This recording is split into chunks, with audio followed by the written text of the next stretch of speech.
Halo, perkenalkan nama saya Saltia Malia dari kelas A1 Manajemen Fakultas Ekonomi Universitas Balikpapan.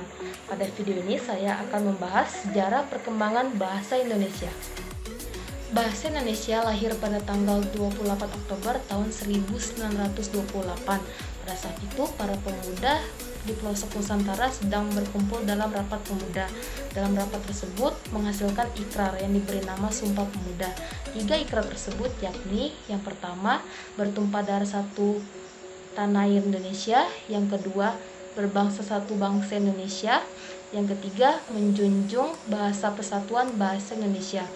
Ikrar yang ketiga merupakan tekad bahwa bahasa Indonesia merupakan bahasa persatuan bahasa Indonesia. Pada waktu itulah bahasa Indonesia dikukuhkan kedudukannya sebagai bahasa nasional.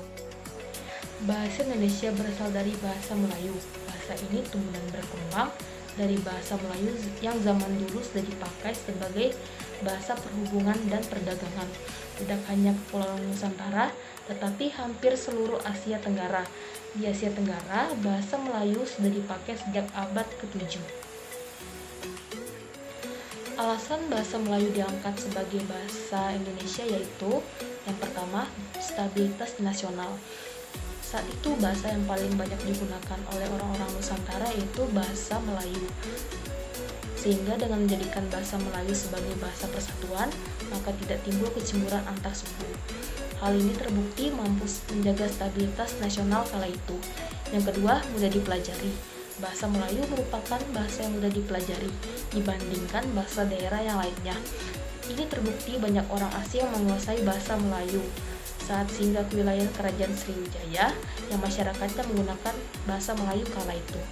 Yang ketiga, banyak penuturnya. Sebaran bahasa Melayu cukup luas, bahkan dipakai di wilayah Filipina. Salah satu buktinya ialah ditemukan lempengan tembaga Laguna di Manila.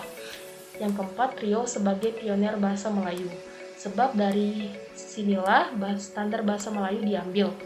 Yang kelima, adanya penjajahan di tanah air Indonesia, sehingga perlu bahasa pemersatu antar suku bangsa.